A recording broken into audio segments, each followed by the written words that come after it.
Magandang araw po sa inyo mga idol at sa mga giliw kong tagapakinig. Maligayang Pasko po sa ating lahat. Nagkita-kita po tayong muli. Ako po ang inyong Tito Blair.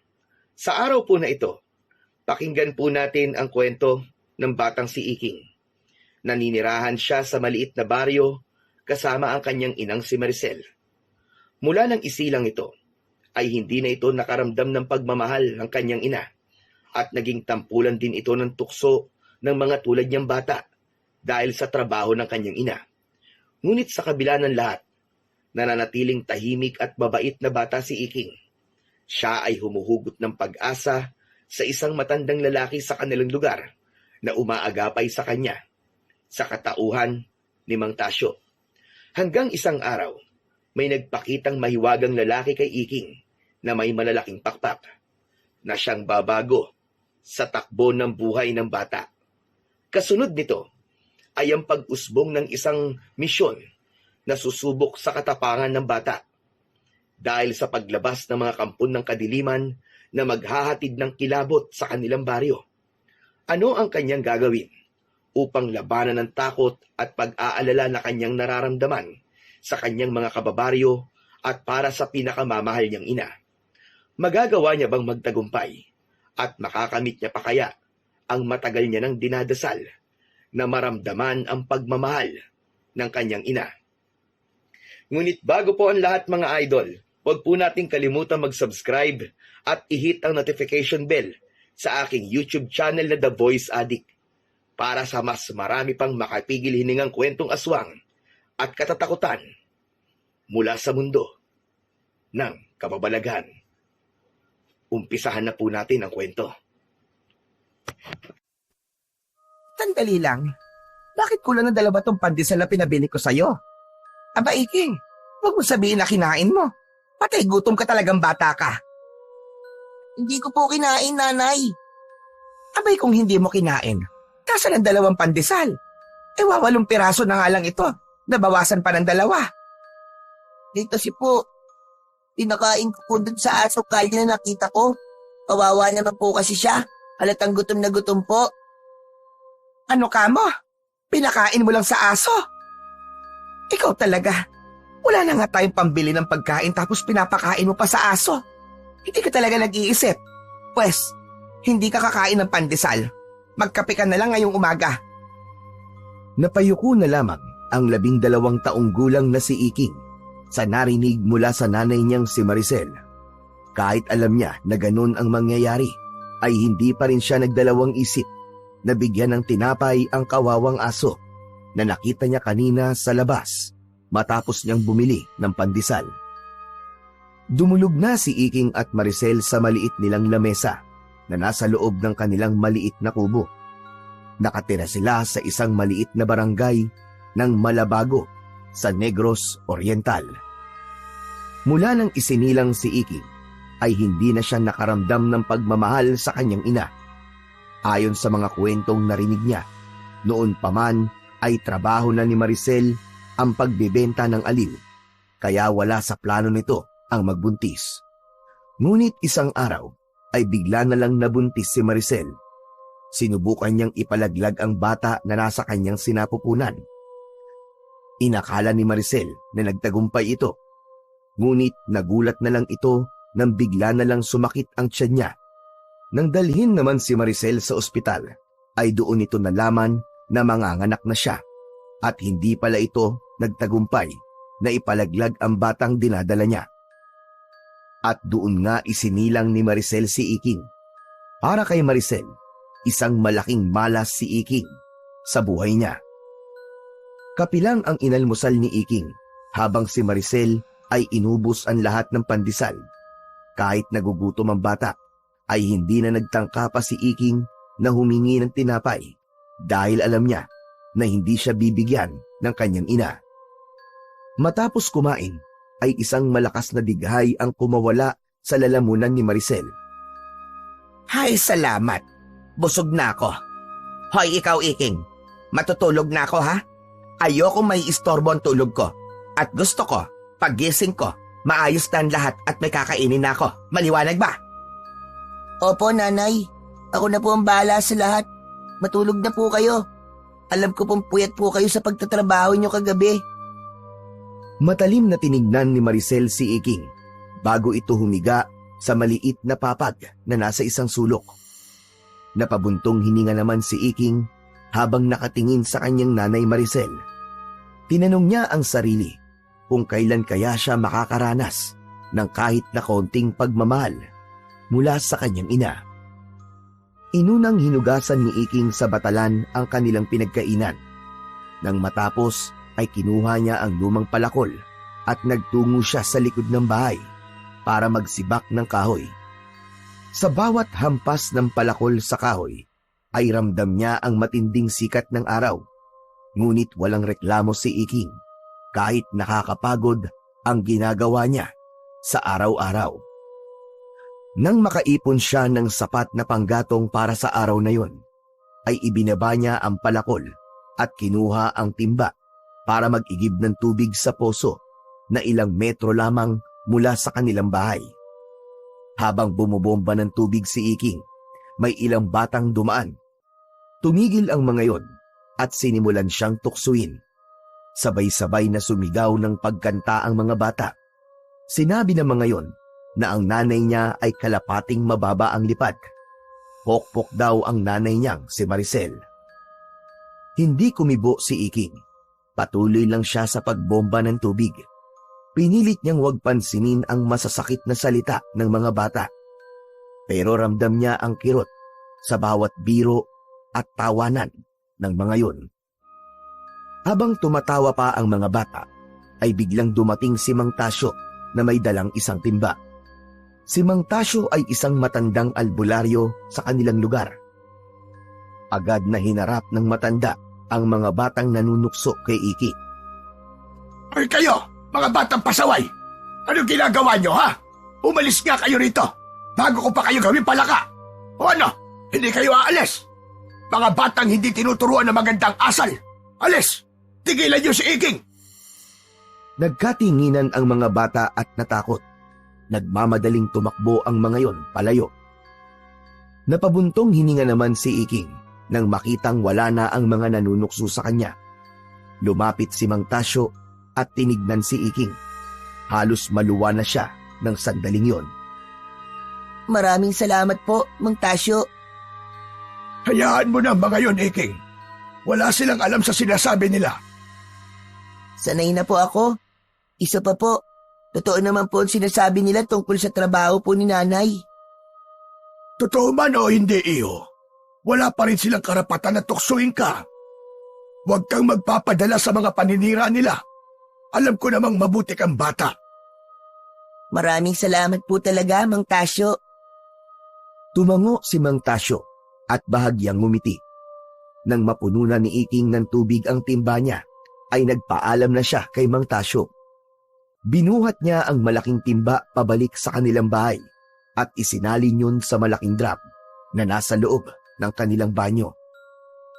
Tumingin sa kalangitan si Iking at taimtim siyang nagdasal na sana ay dumating ang araw na mag-iba na ang pakikitungo ng nanay niya sa kanya. Nangilid ang kanyang luha pero pinilit niyang ngumiti sa kabila ng hirap na kanyang nararanasan sa araw-araw. Pagsapit ng hapon, bago pa magising si Maricel, ay nagsaing na si Iking at nagprito na siya ng galunggong. Nang magising naman ang nanay niya, ay dumiretso na agad ito sa banyo upang maligo. Habang naliligo si Maricel, ay nagmamadaling inihanda ang pagkain ng nanay niya. Nang lumabas na sa banyo ang nanay niya, ay agad itong naupo at nagsimulang kumain. Tahimik lang si Iking habang pinapanood ang nanay niya. Nang matapos na si Maricel kumain, ay tumayo na ito at nagbihis. Isinuot nito ang isang maiksing bestida na may matingkad na kulay at nagsimulang maglagay ng make-up. Hindi na napigilan pa ni Iking ang kanyang sarili na itanong kay Maricel ang isang tanong na matagal niya nang nais bitiwan. Nay, wala po ba kayong balak na maghanap ng ibang trabaho? At anong trabaho naman, ha? Wala na akong ibang alam na ibang trabaho. Dito na ako sanay. Bakit mo ba ako tinatanong ng ganyan, ha? Kasi po, palagi po akong tinutukso dahil po sa trabaho niyo eh. Kahit magpalit ako ng trabaho, ganun pa rin ang tingin ng mga tao sa akin. Hindi nila tayo mapapakain, Iking. Ang importante, nakakaraos tayo sa pang-araw-araw. Wala akong pakialam sa sinasabi nila. Kaya kung ako sa'yo, huwag mong intindi ng mga sinasabi ng ibang tao dahil hindi ka mabubusog sa mga pangaasar nila. Inuha ni Maricel ang isang itim na shoulder bag at pinasadahan ang sarili sa salamin na nakasabit sa dingding. O siya, sige na. Aalis na ako. Ikaw na ang bahala dito. Huwag kang kung saan-saan nagpupunta, ha? Opo, Nay. Mag-iingat po kayo. Lumabas si Maricel ng bahay at sinundan ng tingin ni Iking ang papalayo niyang ina habang nagpipigil ng luha. Ang totoo, kahit nagbibingi-bingihan siya sa sinasabi ng mga tao, ay nasasaktan pa rin siya. Pero sa kabila ng lahat, mahal pa rin niya ang kanyang ina kahit gaano pa kahirap ang kanilang sitwasyon. Kinagabihan, tahimik na kumakain si Iking ng hapunan ng mag-isa.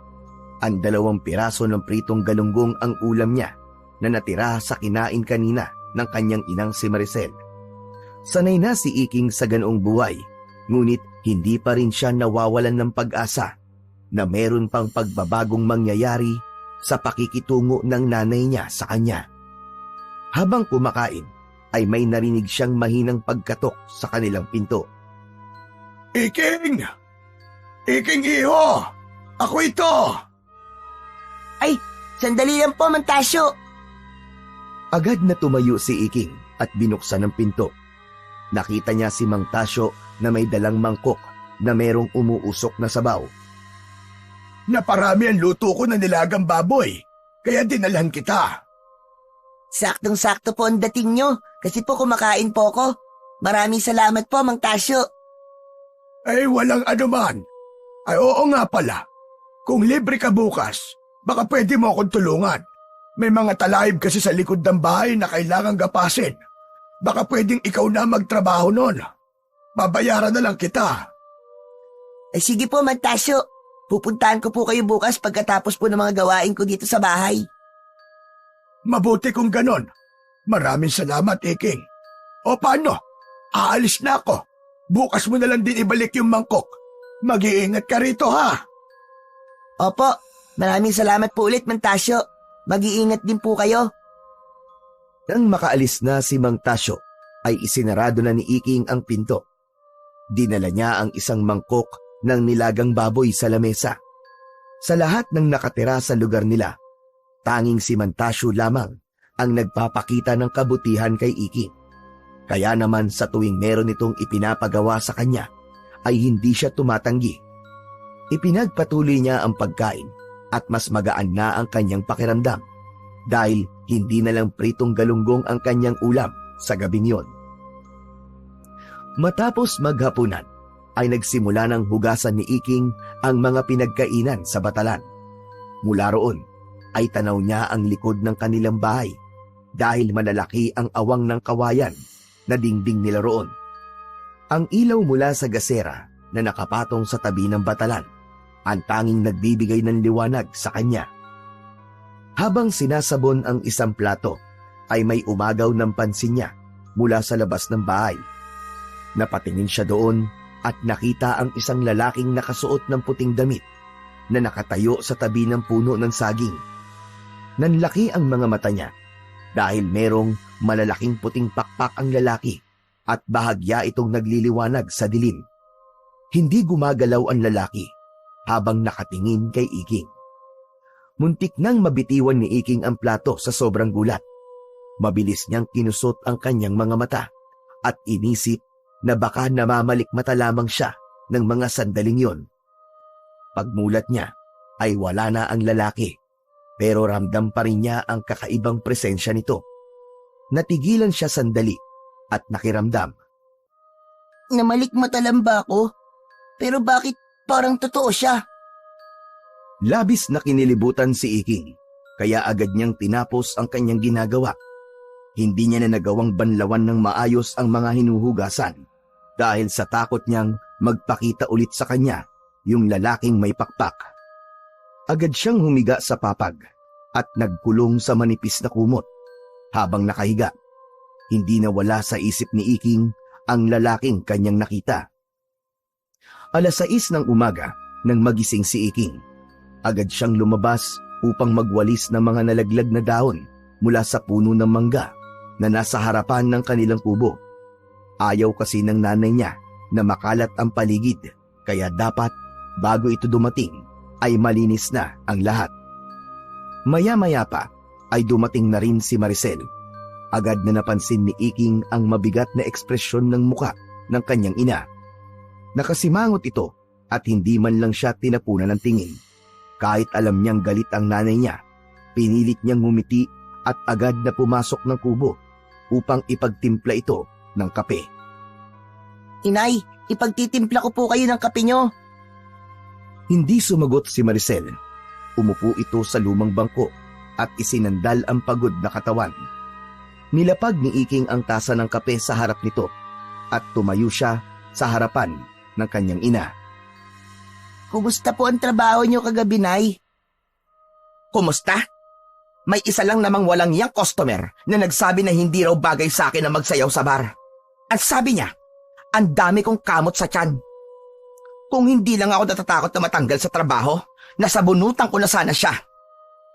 Kahit naman po may kamot kayo sa tiyan, ikaw pa rin po ang pinakamaganda at pinakasexy dun, nanay eh.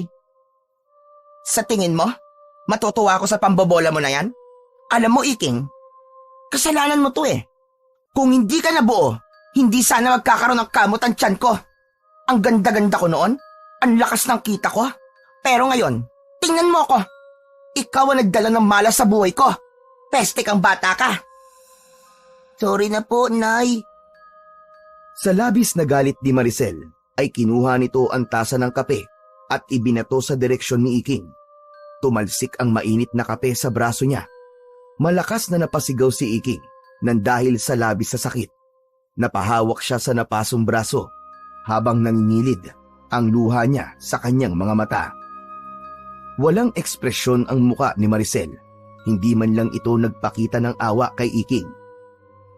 Nay, hindi ko naman po ginusto na isilang niyo ako eh. Bakit po ba akong sinisisi niyo sa lahat ng hindi magagandang nangyayari sa atin? Ang drama mo. Malas ka. Malas ka sa buhay ko. Oh, makatulog na nga lang. Pesteng buhay to. Pagkatapos noon, tumalikod si Maricel at dumiretso ng higa sa papag. Samantala, tahimik na pinunasan ni Iking ang kanyang mga luha habang nakatingin sa napaso niyang braso. Hindi na siya umimik. Tanging dasal na lamang ang kanyang naging sandigan. Na sana'y dumating din ang araw na matatapos din ang hirap na kanyang nararamdaman. Nang makatulog na si Maricel, ay gumupit ng tela si Iking mula sa luma niyang damit at yun ang ginamit niya na benda sa paso niya sa braso upang maitago yun.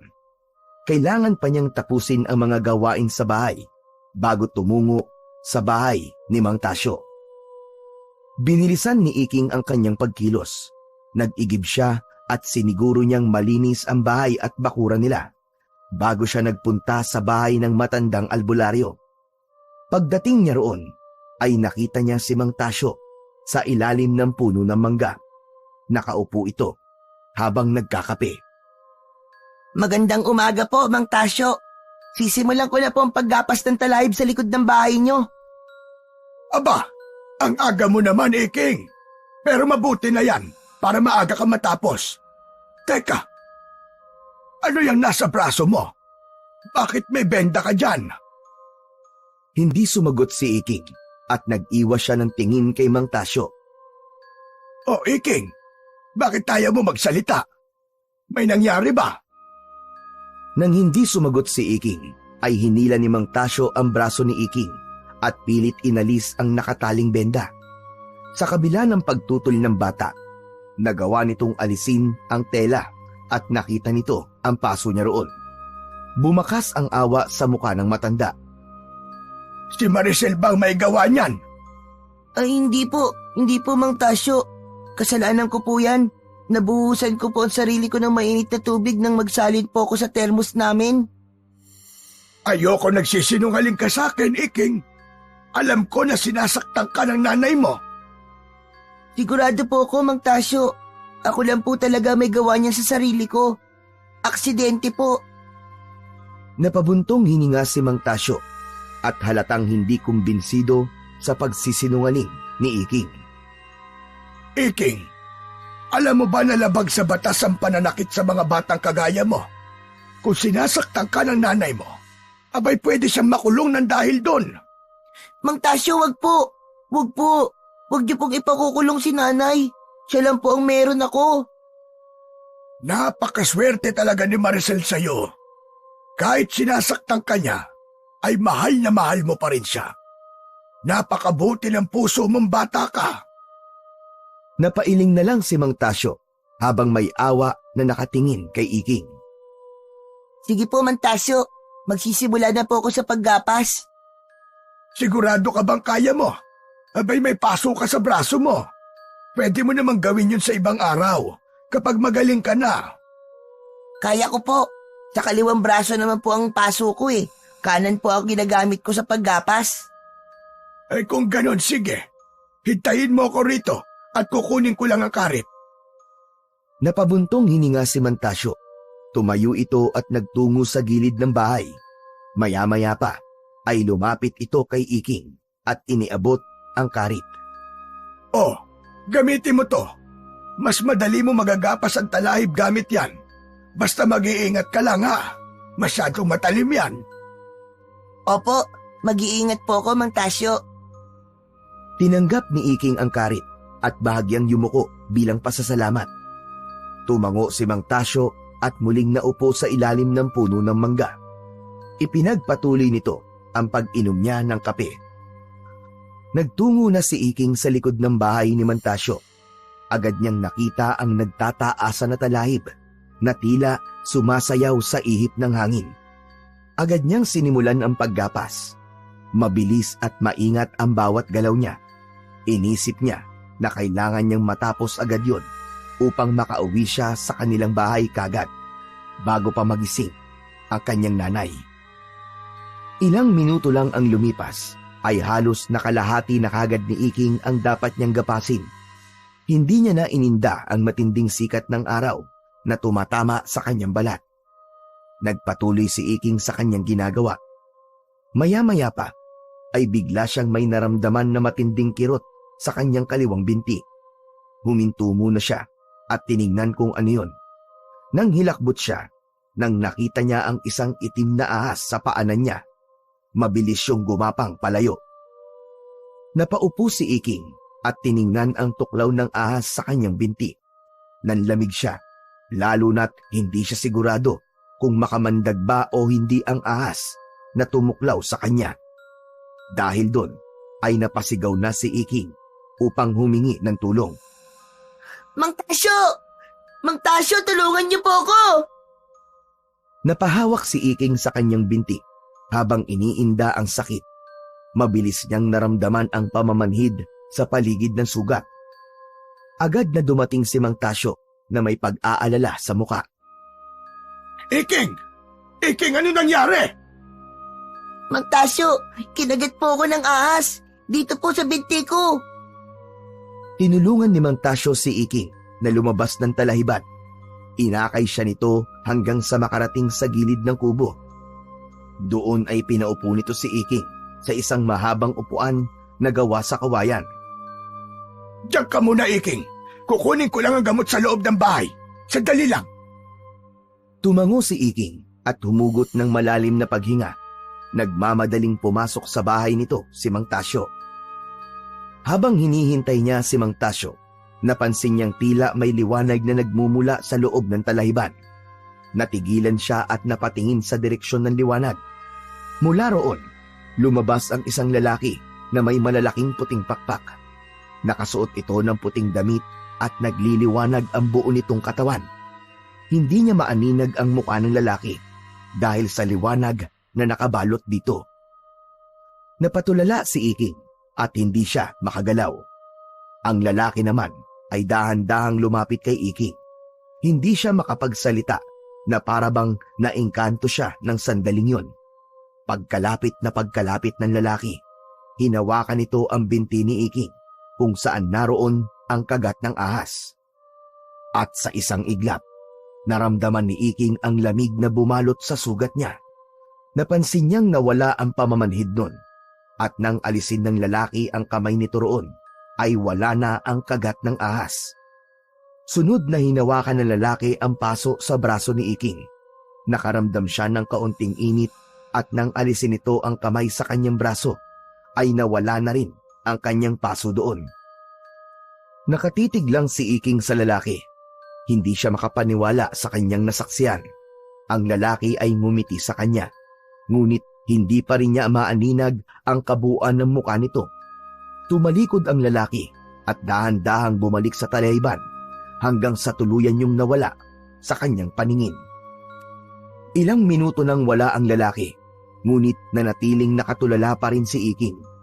Bahagyang nakaawang ang kanyang bibig habang nakatingin sa direksyon kung saan nawala ang lalaking may pakpak. Pagkaraan lamang ng ilang sandali, dumating din si Mang Tasyo na may dalang almires. Ang amoy ng dinikdik nitong dahon ay umabot sa ilong ni Iking, ngunit hindi pa rin siya gumagalaw. Narito na ang gamot, Iking. Akin ang binti mo at lalagyan ko nito. Lumuhod si Mang Tasyo sa harap ni Iking at sinipat ang binti niya. Ngunit nang makita nitong wala na roon ang kagat ng ahas, ay napakunot ang noo ng matanda. Aba, teka lang. Nasaan ang kagat ng ahas? Tahimik lang si Iking habang nakatitig pa rin sa malayo. Iking! Hoy! Iking, nasaan ang kagat ng ahas? Hinawakan ni Mang Tasyo ang balikat ni Iking at marahan siya nitong inalog. Iking! Ano ba nangyayari sa'yo? Kumalat na ba ang kamandag sa katawan mo kaya hindi ka na gumagalaw? Sa ginawa na yon ni Mang Tasyo, ay unti-unting bumalik ang kamalayan ni Iking. Tumingin siya kay Mang Tasyo na bakas pa rin sa muka ang pag-aalala. Ano na, Iking? Nasaan ang sugat? Ano ba nangyari sa'yo? Mang Tasyo, may lalaki po. May lalaki. Lalaki? Abay, sinong lalaki? May lalaki po, Mang Tasyo, na may malalaking puting pakpak. Nakasuot po siya ng damit na purong puti. Lumapit po siya sa akin. Hinawakan niya po yung sugat sa binti ko tsaka po yung paso ko sa braso. Tapos po, bigla na lang pong gumaling ang paso at sugat ko. Abay, pambihira kang bata ka. Ano ba sinasabi mo? Lalaki may pakpak? Opo. Tapos po, pumasok po siya ulit doon sa talayban at doon na po siya nawala. Napatingin si Mang Tasyo sa direksyon ng talayban. Naglakad ang matanda papunta ron habang hawak pa rin ang almires. Makalipas ang ilang minuto ay binalikan nito si Iking. Wala naman tao ron, Iking. Walang lalaki. Sigurado ka bang hindi ka namamalik mata? O baka epekto yan ang kamandag ng ahas na tumuklaw sa'yo? Hindi sumagot si Iking. Tila natakot siyang muling isipin ang nangyari. Hindi niya alam kung totoo ba ang nakita niya o imahinasyon lamang yon dahil sa takot at sakit. Ngunit ang malinaw sa kanya, wala na ang sugat niya at wala na rin ang paso sa kanyang braso. Tahimik na yumuko si Iking habang gulong-gulo ang utak. Si Mang Tasyo naman ay nag-aalala pa rin habang nakatingin kay Iking. Alam niya na iniisip nito kung ano ba talaga ang nangyari sa kanya. Sa tingin ko, ay ayos ka na dahil nawala ng tuklaw ng ahas sa'yo. Pero nakapagtataka lang kung paano yung nawalan ng sobrang bilis. Abay, magpahinga ka muna sa inyo at saka na tayo mag-usap tungkol sa nangyari kapag malinaw na ang isip mo. Heto nga pala ang bayad ko sa'yo. Ako na ang tatapos ng trabaho. Ang mahalaga makapagpahinga ka, Iking. Walang imik na tinanggap ni Iking ang perang inabot ni Mang Tasyo at tumayo na siya. Marahan siyang naglakad paalis sa bakuran ni Mang Tasyo. Habang naglalakad pa uwi, nakatitig siya sa lupa, ngunit ang isipan niya ay nasa lalaking may malaking puting pakpak. Sino kaya ang lalaking yun? Bakit niya ako tinulungan? At paano niya napagaling ang sugat at paso ko? Halos hindi na namalaya ni Iking na nakarating na siya sa tapat ng kanilang bahay dahil sa lalim ng kanyang pag-iisip. Narinig niya ang malakas na boses ng kanyang ina bago pa man siya makapasok. Saan ka na naman ba galing, ha? Bakit umalis ka pa? Hindi mo ba alam na maaga akong papasok ngayon sa trabaho? Naggapas po kasi ako ng talahib kay Mang Tasyo, Nay. Ito po ang kinita ko. Inabot ni Iking ang pera sa kanyang nanay na agad nitong hinablot. Ano? Ito lang? Kumupit ka ba rito, Iking? Hindi po, Nay. Yan po ang kabuuan ng bayad sa akin ni Mang Tasyo. Ang kuripot talaga na matandang yon. Hala, magluto ka na at nagugutom na ako. Ang gusto ko, pagkatapos ko maligo ay kakain na ako, ha? Magsasalita pa sana si Iking nang nakita ni Maricel ang braso niya. Maigpit nito yung hinawakan at tiningnang mabuti. Wala nang nagawa si Iking kundi tumungo papunta sa kusina habang naghahanda ng mga sangkap. Napansin ni Maricel ang braso ni Iking na dapat sana ay may benda pa. Sandali lang. Akala ko ba napasok ka kanina? Oo nga po. Pero kasi... Diyos ko! Arte mo lang pala. Yung pag-iyak-iyak mo kanina. Nako! Sige na nga. Kumilos ka na. Bilisan mo. Inuwa na ni Maricel ang tuwalya at nagtungo na sa likod ng bahay kung saan naroon ang banyo. Sandaling nawala sa isip ni Iking ang nangyari kanina dahil naging abala na siya sa pagsasaing at pagluluto ng uulamin ng kanyang nanay. Kinabukasan ng umaga, maagang gumising si Iking upang bumili ng tinapay sa panaderya.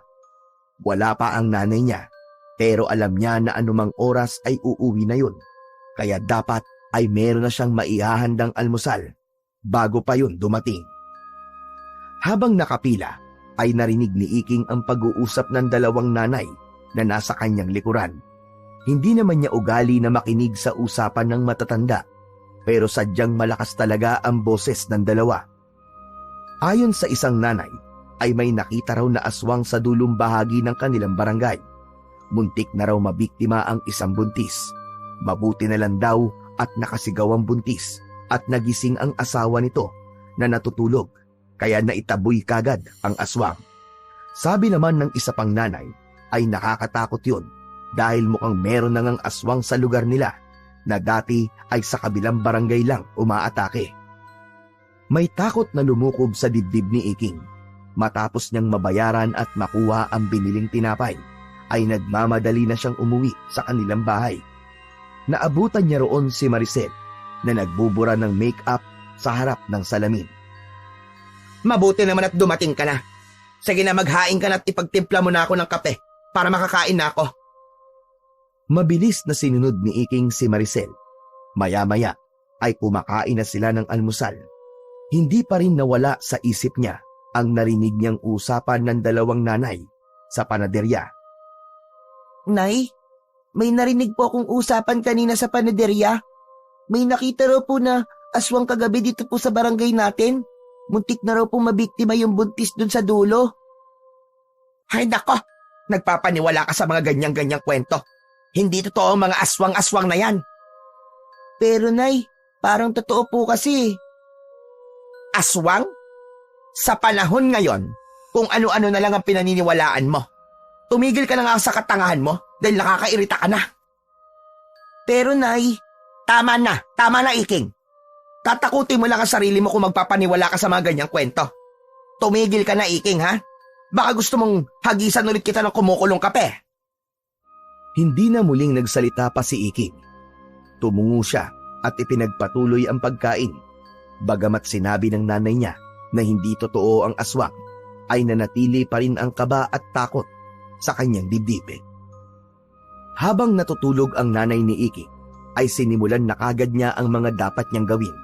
Nakita niya na wala na silang panggatong, kaya dinala niya ang mga tuyong kahoy sa harapan ng bahay nila upang sibakin. Abala siya sa ginagawa niya nang makita niyang dumaan si Mang Tasyo Nang makita siya ng matanda, ay nilapitan siya nito, kaya huminto muna siya sa pagsisibak. Napakasipag mo talaga, bata ka. O ano, Iking? Kumusta ka na? Maayos naman po ako, pero hanggang ngayon po, iniisip ko pa rin po yung nangyari.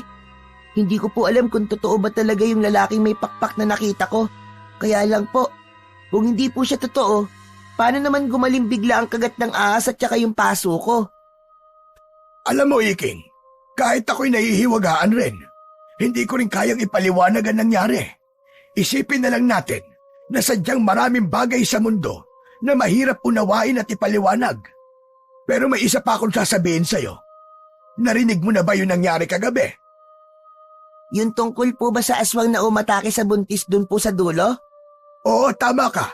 Yun nga. Opo, Mang Tasyo. Narinig ko po ang usapan na yan dun po sa panaderya kanina. Mang Tasyo, totoo po ba mga aswang? Totoo, mga aswang, Iking. Nung kabataan ko, maraming beses na ako nakakita ng aswang. At sa kabilang barangay, ilang beses nang umatake ang mga yun doon. Kaya mag-iingat ka, Iking.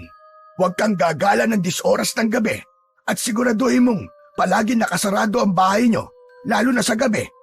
Hindi katang-isip lang ang mga aswang.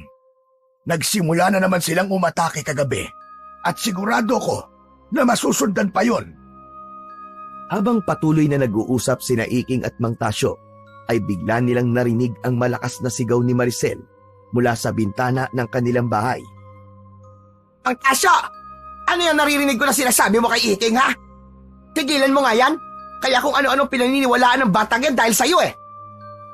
Napatingin sina Iking at Mang Tasyo kay Maricel. Sumimangot naman si Mang Tasyo, ngunit nanatiling kalmado. Maricel, para sabihin ko sa'yo, hindi kalokohan ang sinasabi ko sa anak mo. Kailangan na mag-ingat tayong lahat. Totoo, mga aswang, at hindi natin dapat baliwalain ang nangyari kagabi, lalo na kung nandito na rin sila sa ating barangay. Ewan ko sa'yo, Mang Tasyo. Puro ka kwento ng kung ano-anong kababalaghan na wala namang katotohanan. Tingin mo ba'y makakatulong yan sa amin? Pati ang anak ko dinadamay mo sa takot mo. Hindi takot ang tinuturo ko, Maricel. Pag-iingat. Ayaw mo bang magkaroon ng kamalayan si Iking sa nangyayari sa paligid niya?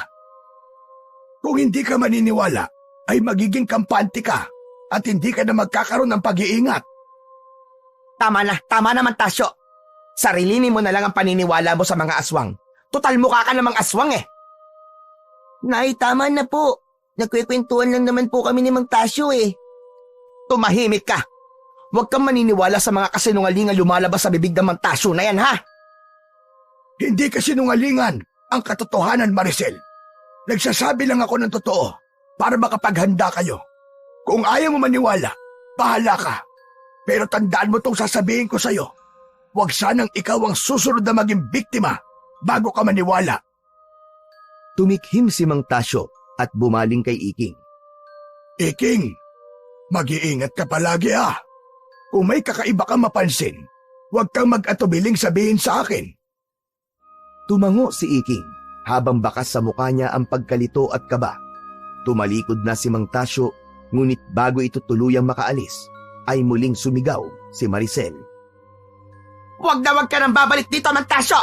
Huwag mo nang dagdagan ang problema namin! At ikaw namang bata ka, huwag kang maniniwala sa mga sinasabi ng matandang yun, ha? Walang aswang! Naiintindihan mo? Hindi sumagot si Iking, ngunit bakas sa kanyang muka ang pag-aalinlangan, habang si Maricel naman ay umalis na sa tabi ng bintana. Nanatili si Iking sa harap ng bahay habang tahimik na nag-iisip. Sa kabila ng sinabi ng kanyang ina, hindi niya maiwasang matakot sa mga sinabi ni Mang Tasyo tungkol sa aswang. Isang hapon, tahimik na pumasok si Iking sa kanilang bahay matapos maglinis sa labas. Napansin niyang hindi pagising ang kanyang ina. Alam niya na dapat sa oras na yon ay nag-aasikaso na ito para pumasok sa trabaho. Lumapit siya sa kanyang ina at marahang tinapik ang balikat nito. Nay? Nay, gising na po. Hapon na. Papasok pa po kayo sa trabaho. Nagmulat ng mata si Maricel, ngunit agad ding pumikit muli. Halatang wala itong balak bumangon. Ano ba, Iking? Hindi ako papasok ngayon. Masakit ang ulo ko. Ay, pasensya na po, hindi ko po alam. Baka po kailangan niyo magpatingin kay Mang Tasyo. Magaling naman po siya. Baka may maibigay po siya sa ating gamot o halamang gamot para po sa inyo. Umupo si Maricel sa papag at tiningnan ng masama si Iking. Sinabi ko na sa'yo, Iking. Ayoko kay Mang Tasyo. Wala akong tiwala sa kanya.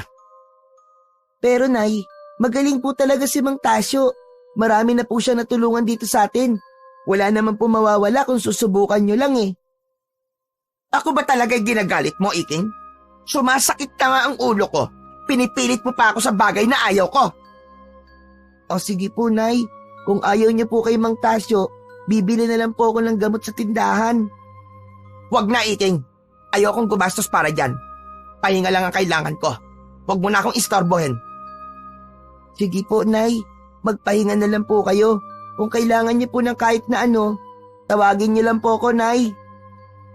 Tumalikod si Iking at lumabas ng bahay, ngunit hindi niya maiwasang mag-alala para sa kanyang nanay.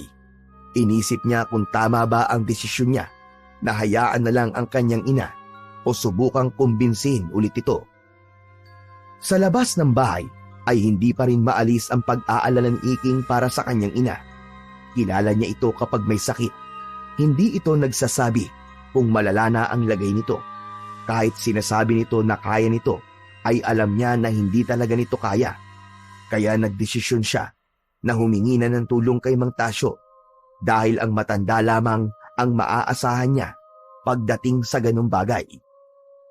Nagsimula na si Iking sa paglalakad patungo sa kubo ni Mang Tasyo habang bitbit ang kaba at pag-aalala para sa kanyang ina. Nang makarating siya roon, ay nakita niyang abala si Mang Tasyo sa pagluluto sa gilid ng bahay nito. Mabilis niyang nilapitan ang matandang albularyo. Mang Tasyo, magandang hapon po sa inyo. O Iking, anong ginagawa mo rito? May problema ba? Opo, Mang Tasyo. Masakit po kasi ang ulo ni nanay, pero ayaw niya po magpatingin sa inyo o uminom ng gamot. Kaya naisip ko po magtanong sa inyo kung ano pong pwede kong gawin para gumaling siya. Ay nako, napakataas talaga ng pride ng nanay mo. Pero Iking, ganito mabuti mong gawin. Magpitpit ka ng daon ng oregano, tapos itapal mo sa noo ng nanay mo. Hayaan mo itong matuyo. Malaking tulong yon para mawala ang sakit ng ulo niya. Maraming salamat po, Mang Tasyo. Gagawin ko po ang sinabi niyo. Sige po, maghahanap na po ako ng oregano. Tatalikod na sana si Iking para umalis nang bigla siyang pigilan ni Mang Tasyo sa pamamagitan ng paghawak nito sa kanyang balikat. Muling lumingon si Iking sa matanda. Bakit po, Mang Tasyo? Sandali lang, Iking. May gusto kong sabihin sa'yo. Maganda rin na nagpunta ka rito dahil baka magalit na naman ang nanay mo kapag nakita pa niya ako doon sa inyo. Ano po yun, Mang Tasyo? Parang ang seryoso po ng sasabihin niyo sa akin ah. Kagabi, nagkaroon ako ng isang panaginip. Pero malakas ang pakiramdam ko. Hindi yung basta panaginip lang. Sa tingin ko, isa yung pangitain. Napalunok si Iking at bigla siyang kinabahan dahil wala pa mang sinasabi si Mang Tasyo tungkol sa panaginip nito, ay bakas na rito ang pag-aalala. Ano pong klaseng panaginip ba yun, Mang Tasyo? Nakita ko sa panaginip ko ang lugar natin na sinasalakay ng grupo ng mga aswang. Maraming namatay, Iking. Nakakatakot ang eksena. Pero sa gitna ng kaguluhan, nakita kita. Ikaw mismo. May hawak kang isang espada na nagliliwanag. At sa iyong likuran ay merong isang lalaki na merong malalaking puting pakpak. Nanlamig si Iking sa narinig at unti-unting tumaas ang balahibo sa kanyang mga braso. Hindi ko alam ang lahat ng detalye, Iking. Pero sa tingin ko, isa yung babala. Mukhang malapit na ang pagsalakay ng mga aswang sa lugar natin. At ikaw ang magiging tagapagtanggol ng ating barangay laban sa kanila. Yung Pagsalakay po ng aswang, medyo naniniwala po ako. Pero yung ako po ang magiging tagapagtanggol, Mang Tasyo, naku po, parang imposible po yun. Hindi ko nga po alam kung paano po lumaban sa mga aswang eh. Tapos, ako pa po magiging tagapagtanggol ng buong barangay? Seryoso ako, Iking. Tumingin ka sa akin. Noon, nanaginip na rin ako ng ganito sa bayan kung saan ako dating nakatira. Nagkatotoo yun. At maraming buhay ang nawala. Kaya dapat tayong maging handa, Iking. Alam ko na hindi pa natin alam kung bakit ikaw ang nakita kong makikipaglaban sa mga aswang. Pero hindi rin natin alam ang mga maaaring mangyari sa'yo sa susunod pang mga araw. Nararamdaman ko na may paparating na malaking pagbabago sa buhay mo, Iking. Noon pa man, ramdam ko na hindi ka isang pangkaraniwang bata. Pasensya na po, Mang Tasyo. Pero hindi ko po kayang paniwalaan yan.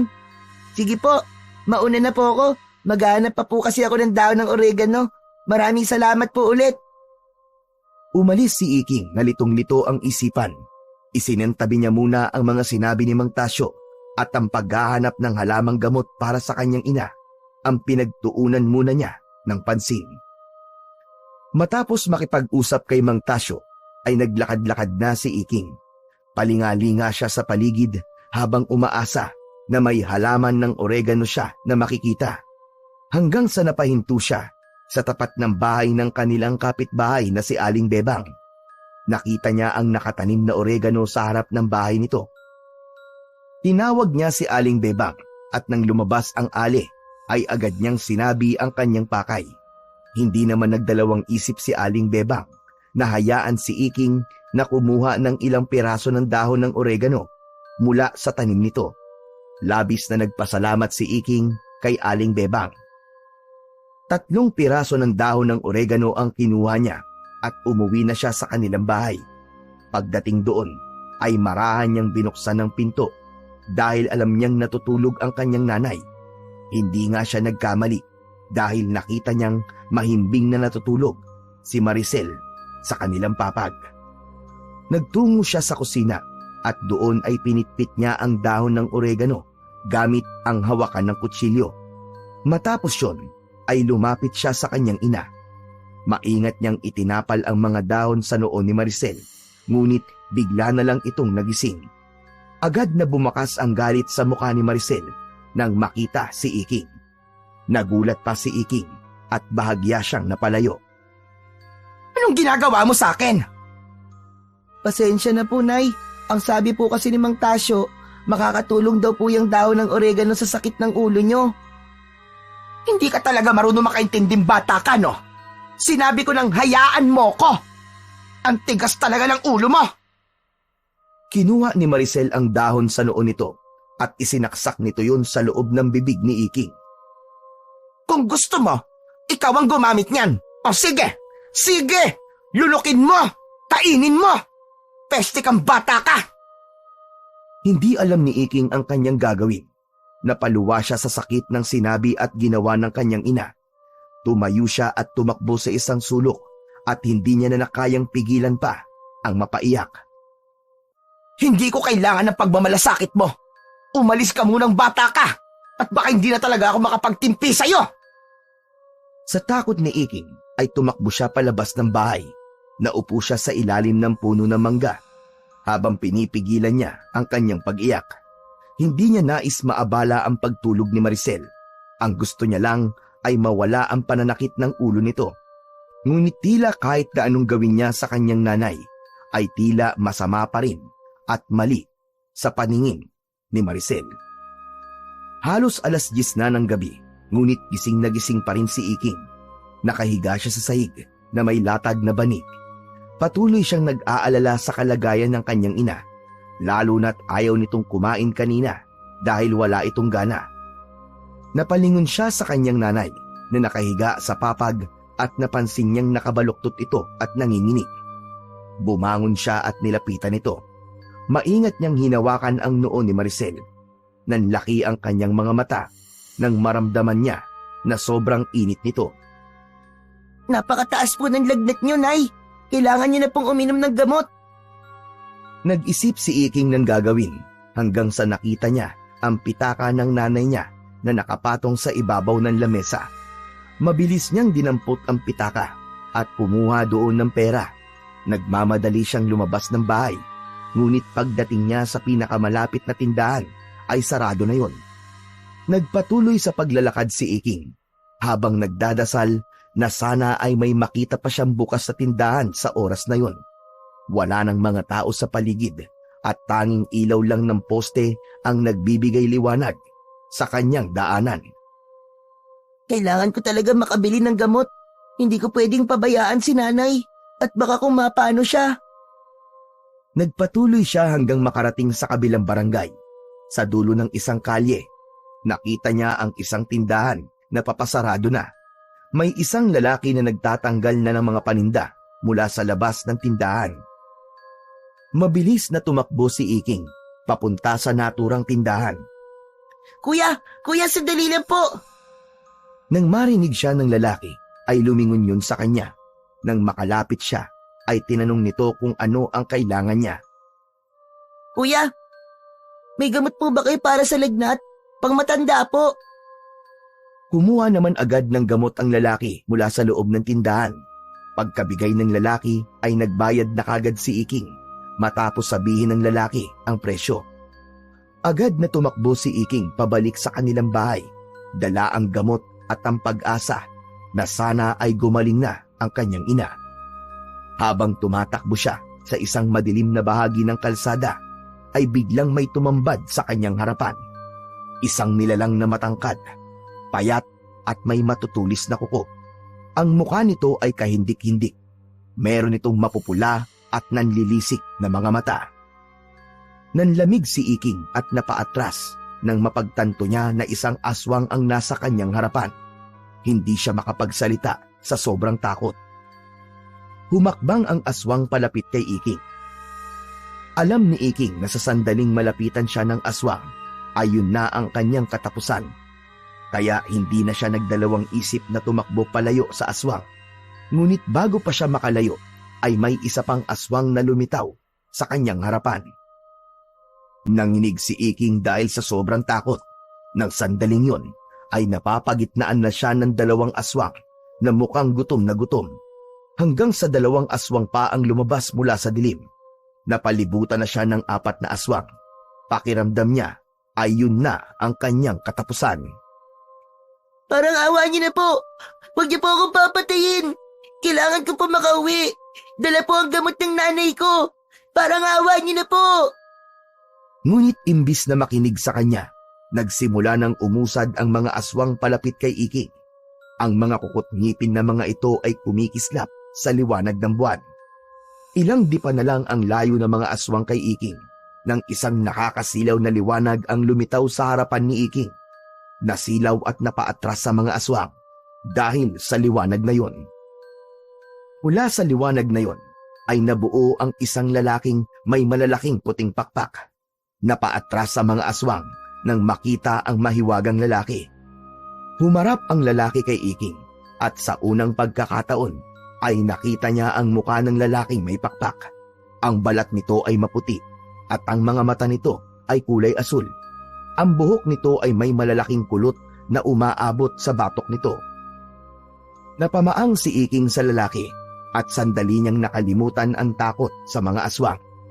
Habang nakatitig si Iking sa lalaki, ay bigla nitong hinawakan ang kanyang kamay. Nagulat siya, ngunit sa sandaling yon ay naramdaman niya ang kakaibang init na dumaloy sa kanyang katawan. Naglaho ang lalaki at naramdaman niya ang pagpasok nito sa kanyang katawan. Mula sa kamay ni Iking ay lumitaw ang isang espada. Nagliliwanag yon at ramdam niya ang kakaibang lakas na dumadaloy mula roon patungo sa kanya. Hindi niya alam kung bakit, ngunit biglang gumalaw ang kanyang katawan na parang may gumagabay sa kanya kung ano ang dapat niyang gawin. Nagsimula muling lumapit ang 4 na aswang kay Iking. Ang isa sa mga ito ang unang sumugod sa kanya. Mabilis na hinawakan ni Iking ng 2 niyang kamay ang espada at sinalubong ang aswang. Tumama ang talim ng espada sa katawan ng aswang. Halos maahati yun sa 2. Doon na magkakasabay na umatake kay Iking ang tatlong aswang. Pusang gumalaw ang katawan niya at nagawa niyang iwasan ang bawat pag-atake ng mga yun. Umikot siya at sinaksak sa tiyan ang isang aswang na agad na nagpabagsak dito. Ang natitirang dalawang aswang ay nagpatuloy naman sa pag-atake ng mas mabilis at mas mabangis. Isa sa mga yun ang tumalon mula sa gilid niya, ngunit bago pa ito makalapit ay nauna nang sumalag si Iking gamit ang espada. Isang mabilis na galaw ang ginawa niya at ang ulo ng aswang ay tumilapon sa ere nang tumama ang espada sa leeg nito. Ang huling aswang ay umatras. Bakas sa mukha nito ang labis na takot. Tumakbo yun ng mabilis palayo sa kanya hanggang sa tuluyan na yung naglaho sa dilim. Nagtatakang tiningnan ni Iking ang kanyang hawak na espada. Maya-maya pa ay isang liwanag ang lumabas mula sa katawan niya. Unti-unting naglaho ang liwanag, kasama na rin ang espada na nasa kanyang mga kamay. Tumingin siya sa paligid at nakita niya ang bangkay ng mga aswang na nakahandusay sa lupa. Ang kamay niya ay nanginginig habang hawak pa rin ang supot ng gamot. Sa pagkakataon na yon, ay biglang naalala niya ang kanyang nanay. Teka, kailangan ko na makauwi. Ang nanay ko. Nagmamadaling tumakbo si Iking, dala ang gamot para kay Maricel. Nanginginig pa rin siya sa takot at pagkagulat, ngunit buo ang kanyang desisyon na makarating kagad sa bahay upang makainom na ng gamot ang kanyang ina. Pagkarating ni Iking sa bahay, ay mabilis niyang isinara ang pinto ng malakas na naging dahilan para magising si Maricel. Ano ba, Iking? Wala ka talagang konsiderasyong bata ka. Hindi mo ba nakikitang natutulog ako? Nanginginig si Iking, pawis na pawis at humihingal. Sinikap niyang huminga ng malalim para kumalma, ngunit hindi niya mapigilan ang mabilis na tibok ng kanyang puso. Galing ha? Bakit ganyan ang itsura mo? Para kang hinabol ng 10 demonyo. Sasabihin sana ni Iking ang nangyari, ngunit naalala niya ang sinabi ng kanyang ina na hindi ito naniniwala sa mga aswang. Ayaw niyang madagdagan ang inis nito, kaya nagsinungaling na lang siya. Bumili lang po ako ng gamot, Nay. Mataas po kasi ang lagnat nyo. Tapos, dun po sa daan, hinabol po ako ng mga aso kaya tumakbo po ako. Hindi ba ang sabi ko sa'yo ay hindi ko kailangan ng gamot? At saan ka kumuha ng pera, ha? Sa pera ko? Nay, mataas po ang lagnat nyo eh. Hindi po kayo gagaling kung hindi po kayo makakainom ng gamot. Sandali po at ikukuha ko po kayo ng tubig. Inabot niya ang biniling gamot kay Maricel at agad na kumuha ng isang baso ng tubig mula sa kusina. Iniabot niya yon sa kanyang ina, ngunit halatang nanginginig pa rin ang kanyang mga kamay. Nakahinga na siya ng maluwag nang inumin yon ni Maricel. Ikaw ha? Sa susunod, huwag mo nang isarado ang pinto na parang gusto mong gisingin ng lahat ng kapitbahay. Pasensya na po talaga, Nay. Yung aso po kasi, hinabol ako hanggang dito po sa bahay natin. Sige na, sige na. Storbo ka. Matulog ka na. Tahimik lang si Iking at tumango. Kinuha na niya ang baso kay Maricel nang matapos itong uminom ng gamot. Ibinalik niya yun sa kusina, saka siya humiga sa banig. Pilit na pinakalma ni Iking ang sarili, ngunit hindi niya magawang ipikit ang kanyang mga mata.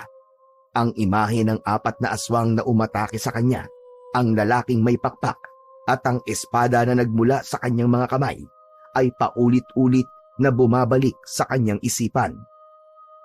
Napahawak siya sa kanyang noo habang pilit na iniisip kung totoo ba ang nangyari o bunga lamang ng kanyang imahinasyon.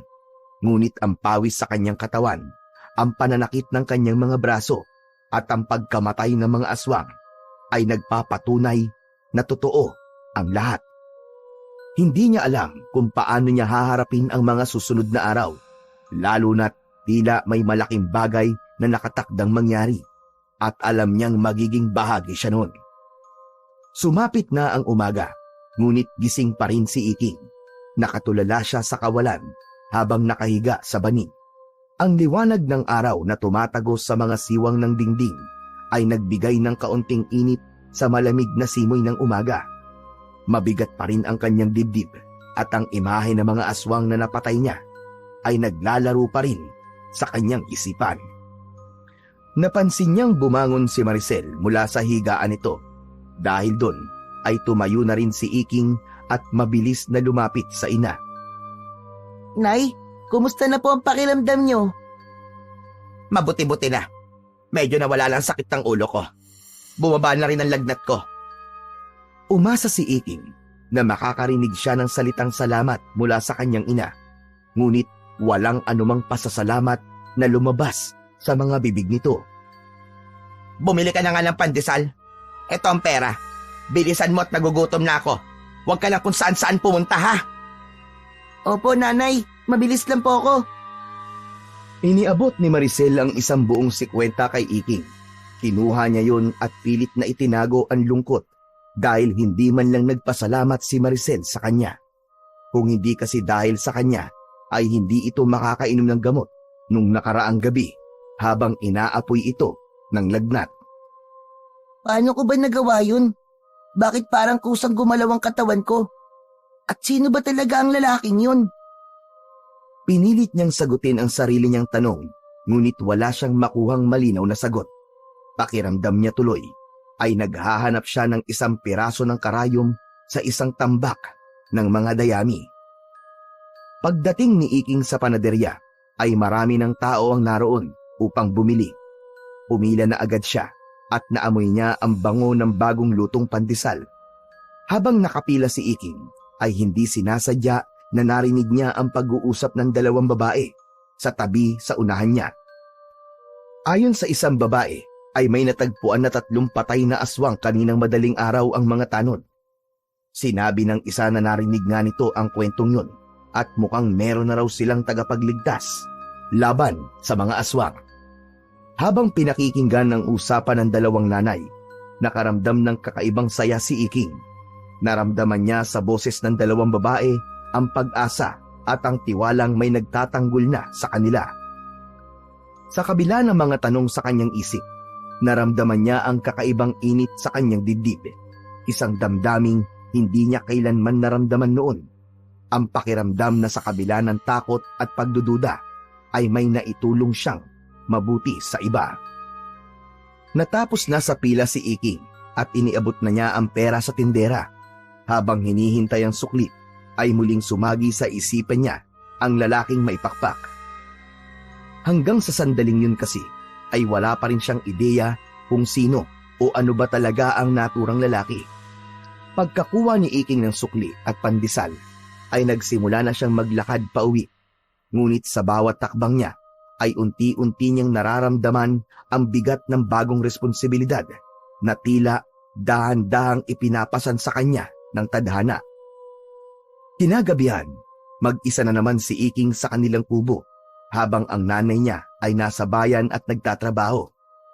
Ang mahimbing na tulog ni Iking ay naputol nang makarinig siya ng sigawan ng mga tao sa labas. Nagulat siya at mabilis na bumangon. Agad siyang sumilip sa kanilang bintana. Nakita ni Iking ang mga tao na nagkukumpulan sa gitna ng kalsada. Bakas sa mukha ng mga yon ang labis na takot at pag-aalangan kung saan pupunta. Napuno ng kuryosidad si Iking, kaya lumabas siya ng kanilang bahay. Halos lahat ng tao sa lugar nila ay nasa labas. May mga babae at mga batang nag-iiyakan. Habang papalapit si Iking sa kumpulan, napansin niyang may kakaibang presensya sa paligid. Mabigat at nakakatakot. Napansin niya rin ang mga anino mula sa kadiliman. Sa unang tingin, akala niya ay mga tao lang na nakatago. Ngunit nang mas lumapit siya, ay nakita niya ang mga nilalang na may mahahabang pangil, matatalim na kuko at mapupulang mga mata na animoy nagbabaga sa dilim. Yun ay walang iba kundi mga aswang. Halos mapasigaw si Iking sa takot, ngunit pinilit niyang manahimik at makihalubilo sa mga tao. Mula sa grupo ng mga aswang ay lumitaw ang isang mas malaki at mas nakakatakot na nilalang. Ang balat nito'y kulubot at tila nasunog, ngunit may kakaibang lakas siyang naramdaman sa aswang na yon. Ang mga mata nito ay pulang-pula na parang nagliliyab na bolang apoy. Ang lahat ng mga tao ay natahimik sa pagdating ng malaking aswang. Sa gitna ng tensyon, nagsalita ang malaking aswang sa malalim at nakakatakot na boses. Ako si Lamaro, isa akong pinuno ng mga aswang. At nandito ko upang kuhanin ang hustisya para sa 3 alagad ko na pinatay kagabi. Alam ko na ang pumatay sa kanila ay isang bata.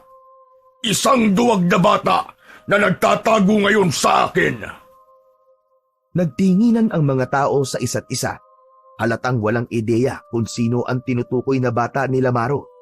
Ngunit si Iking, sa kanyang kalooban, ay alam niya na siya ang sinasabi nito. Pinilit niyang magtago sa likod ng mga tao habang kinakabahan at hindi alam kung ano ang kanyang gagawin. Ibigay niyo sa akin ang batang yun. Dahil kung hindi ko palalampasin ang lugar na ito. Uubusin ko kayong lahat kasama ang inyong pamilya. Nangibabaw ang katahimikan habang bakas pa rin ang takot sa mukha ng mga tao. Walang nagsalita at walang nagtangkang kumilos. Biglang nagkaroon ng lakas ng loob si Mang Tasyo. Humakbang ito sa unahan at hindi man lang ito nagpakita ng takot kay Lamaro. Bata ba talaga natatakot sa'yo? O ikaw ang natatakot sa kanya? Kung natatakot ka sa isang bata, ibig sabihin na ikaw ang tuwag, Lamaro. Wala kayong karapatan na manggulo dito sa aming lugar. Kaya't umalis na kayo! Napahinto si Lamaro at tiningnan ng matalim si Mang Tasyo. Tila hindi ito makapaniwala na may isang tao na naglakas ng loob na sagutin siya ng harap-harapan. Marahang naglakad si Lamaro palapit kay Mang Tasyo at sinakal nito ang matanda gamit ang isang kamay. Halos magdilim ang mukha ni Mang Tasyo sa lakas ng hawak ng aswang sa leeg nito. Hindi mo alam man sinasabi mo, tanda. Ngunit pagbibigyan kita ngayon. May oras pa ang mga tao sa lugar na ito. Hanggang bukas ng gabi. Gusto ko nang makita ang batang yon sa harap ko. Kung hindi, ikaw ang unang-una kong papatayin. Malakas na inihagis ni Lamaro si Mang Tasyo sa lupa. Napaatras ang mga tao habang tumatawa ng malakas ang pinuno ng mga aswang. Kasunod nun ay naglakad si Lamaro pabalik sa kumpul ng mga aswang at isa-isang naglaho ang mga yon sa dilim. Tahimik ang lahat habang dahan-dahang bumangon si Mang Tasyo. Halata ang galit sa mukha ng matanda, ngunit hindi na ito nagsalita. Si Iking, na nagtatago pa rin sa likod ng mga tao, ay nagulat nang magtama ang kanilang mga mata ni Mang Tasyo. Para bang alam na ng matanda kung sino ang tinutukoy ni Lamaro. Sa likod ng takot at pagdududa, lumitaw ang matinding pakiramdam ng responsibilidad kay Iking. Alam niyang hindi niya maaaring talikuran ang nalalapit na dilubyo na dadalhin ni Lamaro at ng mga alagad nito sa kanilang lugar. Ngunit hindi niya alam kung magpapakita pa ba ulit sa kanya ang lalaking may pakpak upang tulungan siya sa pakikipaglaban. Kinaumagahan ay maagang nagising si Iking at agad siyang binalot ng takot. Nananatili sa kanyang isipan ang banta ni Lamaro nung nakaraang gabi. Ang imahe ng malaking aswang at ang matatalim nitong mga salita ay naglalaro sa kanyang isip ng paulit-ulit. Naisip niya na baka sa gabi ng pag-atake ni Lamaro ay yun na ang maging huli nilang gabi sa mundo. Bumangon na si Iking at naganda na siya ng almusal upang pagdating ng kanyang nanay ay kakain na ito. Maya-maya pa ay dumating na nga si Maricel. Agad itong sumimangot nang makita siya. Pagod at halatang iritado ito. Agad na sinalubong ni Iking ang nanay niya. Nay, kailangan na nating umalis dito. Kailangan na po nating lumikas. Ano na naman bang kalokohan yan, Iking, ha? Nay, seryoso po ako. Kagabi po may grupo po ng mga aswang na pumunta rito. Pinamunuan po sila ng malaking aswang na pangalan po ay Lamaro. Nagbanta po siya. Naaatake sa lugar natin kung hindi isusuko ng mga tao ang batang pumatay sa mga alagad niya. Iking, tigil-tigilan mo yung kasinungalingan mo, ha? Pagod at puyat ako, kaya wala akong panahon sa mga kabaliwan mo. Nakikipag-usap ka pa rin ba kay Mang Tasyo? Kaya siguro, ganyan na lang ang lumalabas sa bunganga mo, no? Nay, totoo po ang sinasabi ko. Tanungin niyo pa po ang mga tao rito dahil lahat po sila ay alam ang nangyari kagabi. Hindi muna nagsalita si Maricel na tila nag-isip. Matiim siya nitong tinitigan. Ngunit imbis na matakot o mag-alala, nanatiling matigas ang ekspresyon ng nanay ni Iking. O sige, sabihin na natin totoo ang sinasabi mo. Kung gabi sila aatake, nasa trabaho ko nun. Wala akong dapat kaalalahanin. Ikaw na ang bahala sa sarili mong bata ka. Nanlaki ang mga mata ni Iking sa kanyang narinig. Hindi siya makapaniwala sa kawalan ng pakialam ng kanyang ina sa nag-iisa nitong anak. Nay, paano niyo po nasasabi yan? Wala ka bang pakialam sa akin? Paano kung mamatay ako? At bakit naman ako mag-aalala sa'yo, Iking Aber? Sa totoo lang, noon pa man, gusto ko nang mawala ka. Gusto ko nang mawala ka sa buhay ko para mawala na ang malas sa akin. Nay, anak niyo po ako. Kahit kailan hindi ko po ginustong maging pabigat. Pero ginagawa ko naman po ang lahat para tulungan kayo Para mahalin ka. Tama na, Iking. Ang drama mo sa buhay. Tama na nga, at kakain na ako. Wala ka talagang kwenta. Parang sinaksak ang puso ni Iking sa sinabi ng kanyang ina. Hindi na niya mapigilan ang pagtulo ng kanyang mga luha. Nilagpasan siya ni Maricel at kahit konting simpatsya mula rito ay wala man lang siyang naramdaman.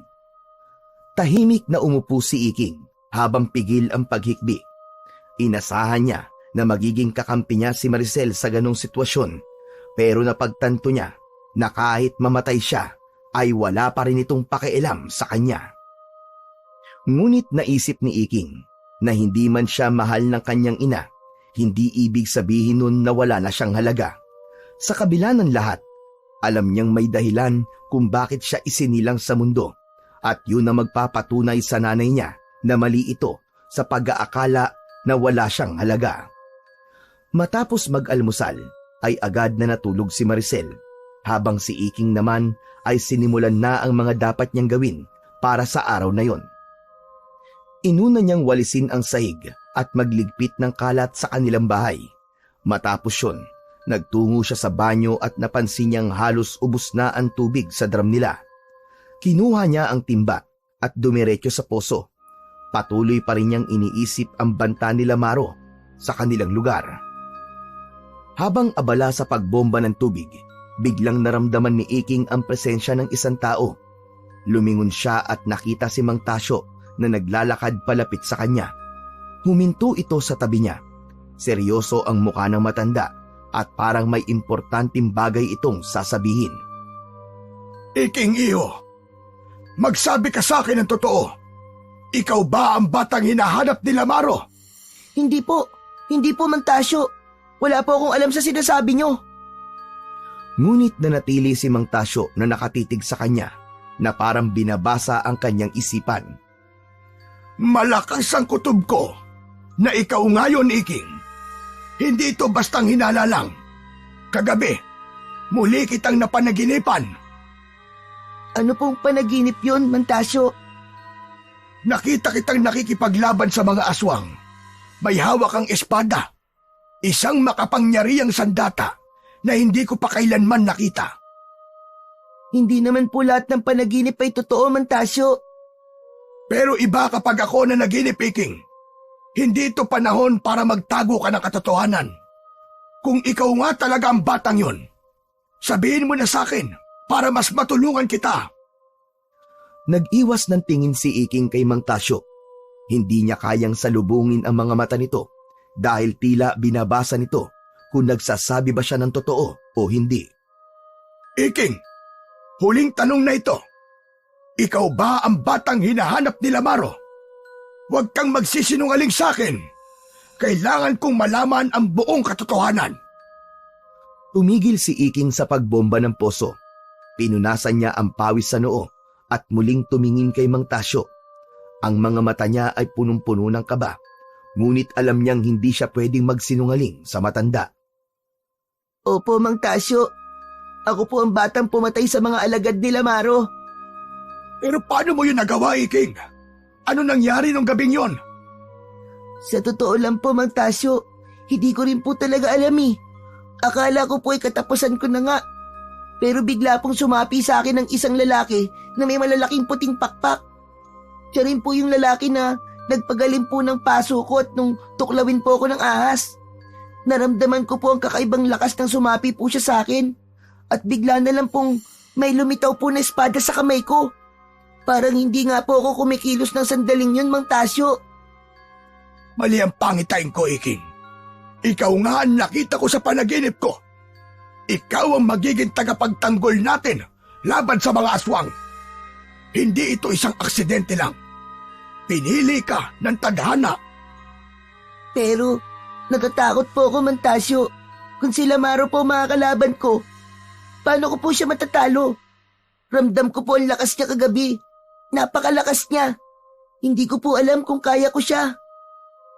Lumapit si Mang Tasyo at hinawakan ang balikat ng bata. Lahat tayo ay natatakot, Iking. Pero ang tapang ay hindi ang kawalan ng takot, kundi ang paglaban sa kabila ng takot. Hindi ka nag-iisa. Narito ako. Narito ang mga tao sa lugar na ito. Maniniwala kami sa iyo. Susuportahan at tutulungan ka namin. Hindi ko po alam kung kaya ko, Mang Tasyo. Isa lang po akong bata. Wala po akong karanasan sa pakikipaglaban sa mga aswang.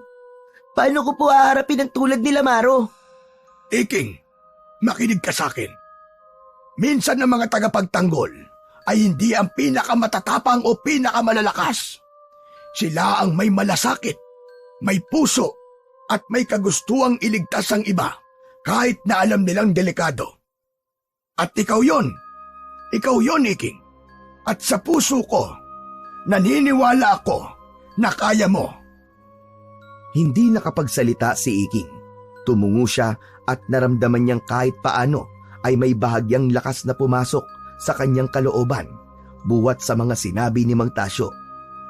Yun nga lang, mabilis yung nilamon ng takot niya kay Lamaro at sa napakaraming alagad nito. Pagsapit ng hapon ay tahimik na pinapanood ni Iking si Maricel na abala sa pag-aayos ng sarili nito sa harap ng salamin.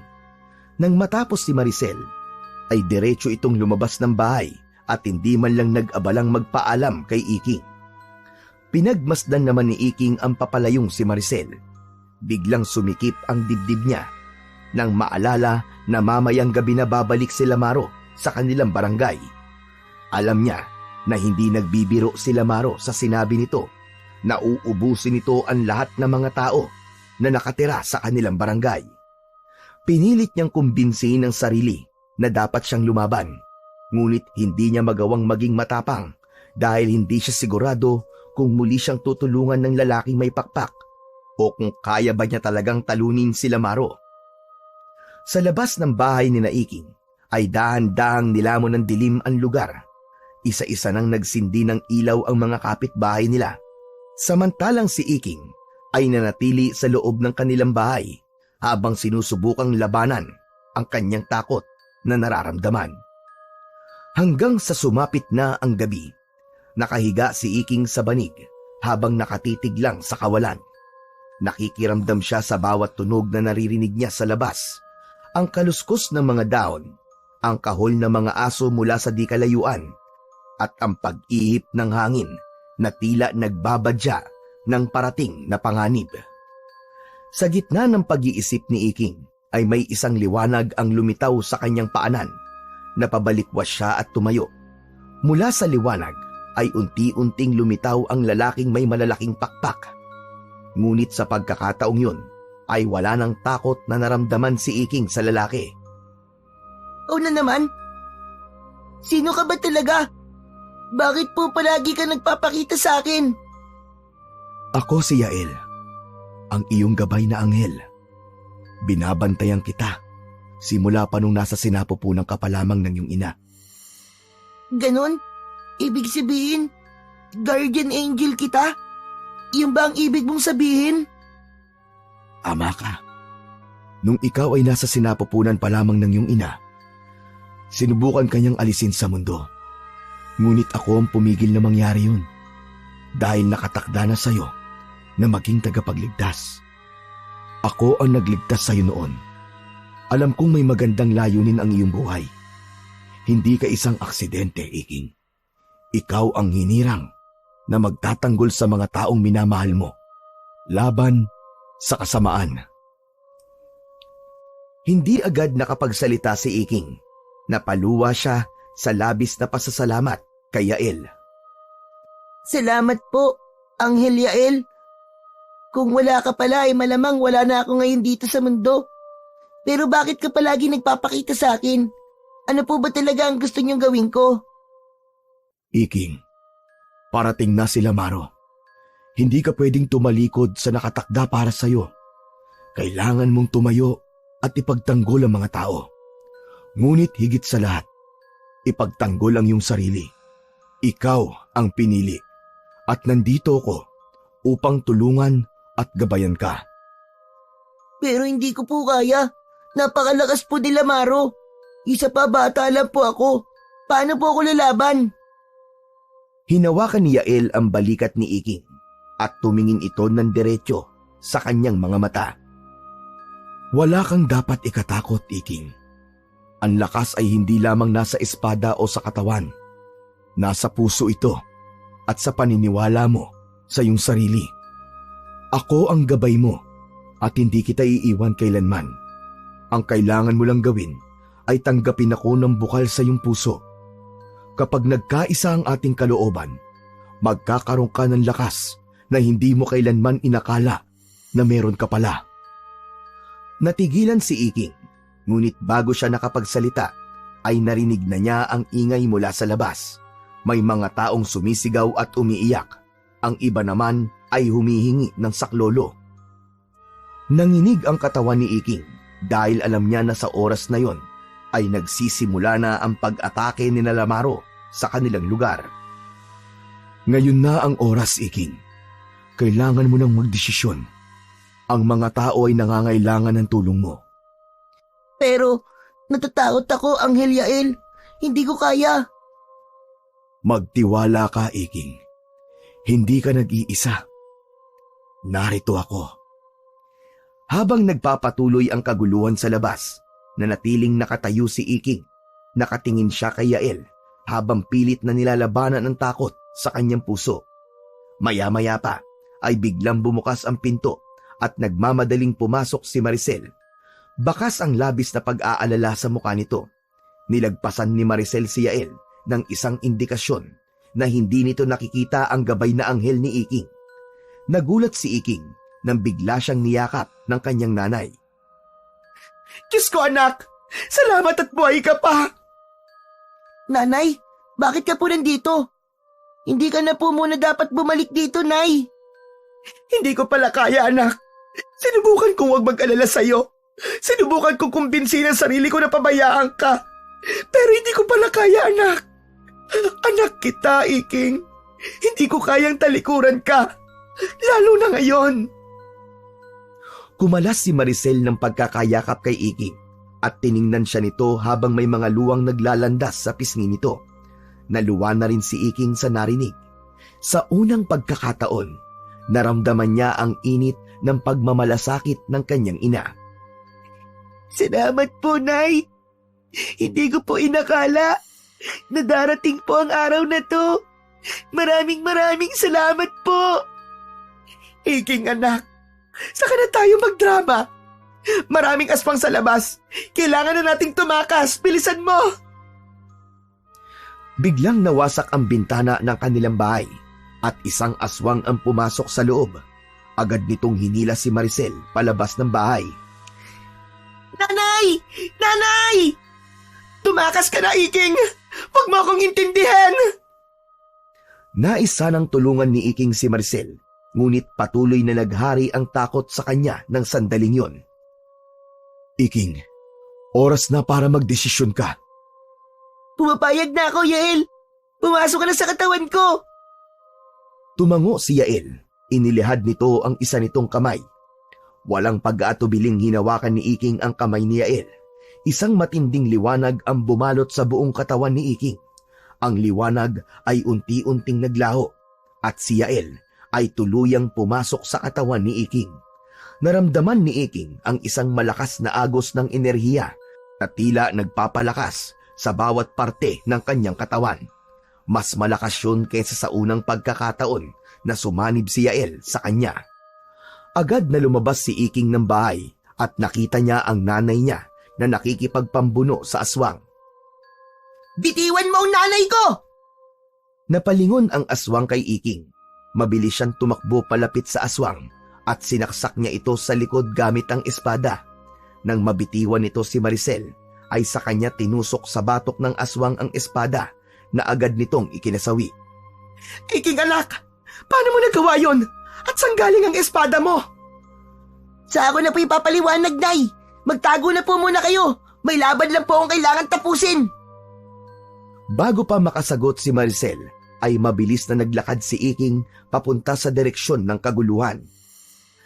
Iking anak, bumalik ka rito! Ngunit hindi pinansin ni Iking ang kanyang ina at nagpatuloy lang siya sa kanyang paglalakad. Maya-maya pa ay sumalubong kay Iking ang sigawan ng mga tao at ang nakakatakot na halakhak ng mga aswang. Agad na sinugod ni Iking ang isang aswang gamit ang kanyang espada. Hinati niya sa dalawa ang katawan nito. Sa ginawang yon ni Iking, nakuha niya ang atensyon ng iba pang aswang na naroroon. Mabilis na umatake ang 3 aswang sa kanya. Iniwasan naman ni Iking ang 3 at magkakasunod na sinaksak ang mga yon sa dibdib. 2 aswang pa ang sabay na sumugod sa kanya. Ngunit mabilis na hinataw niya ang talim ng espada sa balikat ng isang aswang. Napasigaw ang aswang nang maputol ang buong braso nito. Malakas niya tong sinipa at naatrasan nito ang aswang na nasa likuran nito. Agad na tinuhog ni Iking ang 2 aswang gamit ang kanyang makapangyarihang espada. Habang papalapit si Iking sa sentro ng kaguluhan, ay mas maraming aswang pa ang dumating.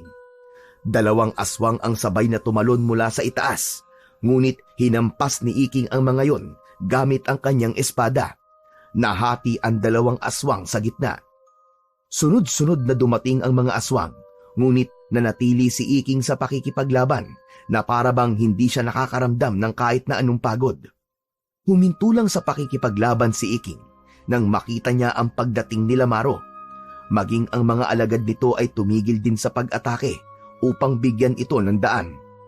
Matiim ang tingin ni Lamaro kay Iking habang may malaking ngisi sa mukha nito. Huminto si Lamaro, ilang di pa lang ang layo kay Iking. Huwag kayong makikialam. Ako ang bahala sa batang ito. Ang mga aswang ay agad na sumunod kay Lamaro. Umatras ang mga ito, ngunit nananatiling nakapaligid sa kanila na parang mga leon na naghihintay ng tamang pagkakataon upang umatake. Nararamdaman ko ang dugo ng aking mga alagad sa espada mo. Ikaw ang pumatay sa kanila, hindi ba? Oo, ako nga. At ikaw ang isusunod ko sa kanila. Ngumisi si Lamaro, habang si Iking naman ay mas lalong humigpit ang pagkakahawak sa kanyang makapangyarihang espada. Napakatapang mo para sa isang bata. Tignan natin kung hanggang saan ang tapang mo. Biglang sumugod si Lamaro kay Iking gamit ang mga kuko nito na parang mga punyal. Umilag si Iking at mabilis na umatras.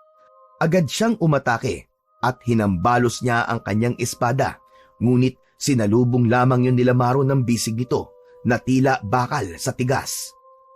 Nagpatuloy ang paglalaban ng dalawa. Si Lamaro ay mabilis sa kabila ng kanyang laki at ang pag-atake nito ay punong-puno ng puwersa hanggang sa nagawang makalmot ni Lamaro sa tagiliran si Iking. Kasunod nun ay malakas siya nitong sinuntok sa muka. Tumilapon si Iking at nagpagulong-gulong sa lupa. Yan ba ang sinasabing papatay sa akin? Hindi pa nga ako nag-iinip, pero tumumba ka na!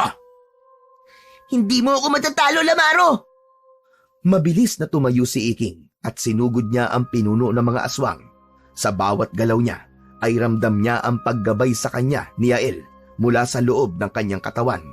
Nagkaroon siya ng pagkakataon at masugatan sa kaliwang balikat si Lamaro. Napasigaw naman sa galit si Lamaro, ngunit hindi pa rin yun nagpakita ng kahinaan. Sumugod ulit si Lamaro at tinamaan si Iking sa braso ng matatalim nitong mga kuko. Napaluhod siya at ginamit niya ang pagkakataon na yon upang isaksak ang espada sa tiyan ni Lamaro. Nagulat si Lamaro nang hugutin ni Iking ang espada ay napaluhod ang pinuno ng mga aswang. Mabilis na tumayo si Iking at tumalon siya palayo kay Lamaro. Pumuelo siya at tumakbo ng mabilis pabalik sa pinuno ng mga aswang. Nanlaki naman ang mga mata ni Lamaro nang makita na halos isang dipa na lang ang layo ni Iking. Hindi na nito nagawang makailag pa nang buong puwersang tinaga ni Iking ang leeg ni Lamaro gamit ang mahiwagang espada. Halos magkasabay na bumagsak sa lupa ang putol na ulo ni Lamaro at ang katawan nito. Ang natitirang mga alagad ni Lamaro na nakasaksi sa nangyari ay biglang tumakbo palayo. Takot na takot ang mga yon. Hindi na hinabol pa ni Iking ang mga aswang dahil sigurado siya na hindi na magkakaroon ng lakas ng loob na bumalik pa ang mga yon. Bagamat duguan si Iking ay matikas pa rin siyang tumayo. Hindi siya makapaniwala na napagtagumpayan niya ang laban niya kay Lamaro kahit noong umpisa ay takot na takot siya rito. Hindi nagtagal ay lumapit ang nanay niyang si Maricel sa kanya. Mahigpit siya nitong niyakap habang umiiyak. Napakahusay mo, Iking. Salamat sa Diyos at ligtas ka, anak. Tapos na po, nanay. Ligtas na po tayong lahat. Wala na po mga aswang. Pero saan mo nakuha ang tapang at lakas na yon, anak? Nay, hinugot ko po ang lakas na yon dahil ayoko may masamang mangyari po sa baryo. Lalong-lalo na po sa inyo. Kumalas si Maricel sa pagkakayakap kay Iking. Napaluhod ito habang hawak ang muka ng anak. Nakita ni Iking sa mga mata ng kanyang nanay ang sinseridad at pagmamahal na matagal niya nang hindi nararamdaman. Anak, patawarin mo ko. Nagkamali ako. Hindi ko dapat isinisi sa iyo ang lahat ng nangyaring hindi maganda sa aking buhay. Kung hindi pa umatake ang mga aswang dito, ay hindi ko pa mapagtatanto na hindi pala kita kayang mawala. Bago pa makapagsalita si Iking, ay lumapit si Mang Tasyo sa kanila. Maricel, ang anak mo ang dahilan kung bakit buhay pa tayo hanggang ngayon. Huwag mo na sanang ipagdamot sa kanya ang pagmamahal na matagal niya nang gustong maramdaman mula sa iyo. Oo, Mang Tasyo. Iking, anak, patawarin mo ko. Patawarin mo ko kung matagal bago ko to napagtanto. Patawarin mo ko, anak. Kahit kailan po, Nay, ay hindi po ako nagalit sa inyo. Kung ano man po nangyari nun, ay kalimutan na lang po natin. Di pa po huli ang lahat, Nay. Magsimula po tayong dalawa ulit. Yumakap si Maricel kay Iking. Habang yakap si Iking ng kanyang ina, ay nakita niya ang mga tao sa paligid nila. Merong mga umiiyak at ang iba ay tila nahihiya sa kanila dahil sa mga panlalait at pangusga na ibinato ng mga ito noon sa kanila. Ngunit hindi na yun inisip pa ni Iking dahil para sa kanya, mas mahalaga na wala na sila Lamaro at maaari na silang magsimula ng panibagong buhay ng kanyang mahal na ina. Makalipas ang 1 linggo, mula nang matapos ang madugong laban ni Iking kay Lamaro, ay marami na agad nagbago sa buhay ni Iking. Wala nang nanunukso sa kanya tungkol sa trabaho ng kanyang ina. Marami rin ang humanga sa kanya at nagbigay ng papuri. Natuwa rin ang mayor nila at nangako na pag-aaralin si Iking hanggang sa makatapos siya ng kolehiyo. Ipinaliwanag din ni Iking kay Maricel ang lahat, kaya naunawaan na nito kung bakit siya nagkaroon ng kapangyarihan ng gabing hinarap niya si Lamaro at ang mga alagad nito. Ngunit sa lahat ng yon, ang pinakadahilan ng kasiyahan ni Iking ay ang malaking pagbabago ng kanyang ina sa pakikitungo sa kanya. Naramdaman na niya ang pagiging ina nito sa kanya. Isang umaga, dumating si Iking sa bahay nila. Galing siya noon sa palengke upang bumili ng lulutuin nilang ulam para sa pananghalian. Nay, grabe po ang mga tao sa palengke. Pakiramdam ko po, isa po akong artista kung pagkaguluhan nila. Hay nako, natutuwa lang sila sa'yo, Iking. Abay, dapat lang naman yon, kasi ikaw ang naging tagapagtanggol naming lahat. Ay oo nga pala, anak. Meron ako magandang balita sa'yo. Ano po yun, Nay? Anak, umalis na ako doon sa bar na pinagsasayawan ko. Hindi na ako babalik doon. Talaga po? Pero, paano na po tayo ngayon kung wala na po kayong trabaho? Huwag kang mag-alala, anak. Kasi natanggap ako bilang kahera sa grocery store sa bayan. Bukas ay magsisimula na kagad ako. Nagliwanag ang mukha ni Iking sa narinig. Mas lalo niyang nakita na talagang nais ng magbago ng kanyang nanay upang tuluyan na itong maging mabuting ina sa kanya. Isang umaga, habang naglalakad si Iking mula sa simbahan, ay napatingala siya sa langit. Matingkad ang liwanag ng araw at doon ay naramdaman niya ang presensya ni Yael, ang kanyang anghel de la guardia. Yael, alam kong palagi kang nasa tabi ko kahit hindi kita nakikita. Maraming salamat sa tulong mo. Dahil sa'yo, natutunan kong harapin ang takot ko at maniwala sa sarili ko. At isa pa, si nanay, nagbago na siya ng pakikitungo sa akin. Hindi na siya katulad ng dati. Minga ng malalim si Iking at ngumiti. Nagpatuloy siya sa kanyang paglalakad. Alam ni Iking na kung sakali na may magtatangka muli na sirain ang katahimikan ng kanilang lugar, ay muling magpapakita sa kanya ang gabay niya na isang anghel. Naniniwala siya na kung kinakailangan ay muli siyang tutulungan ni Yael upang hindi hayaang manalo ang kasamaan laban sa kabutihan.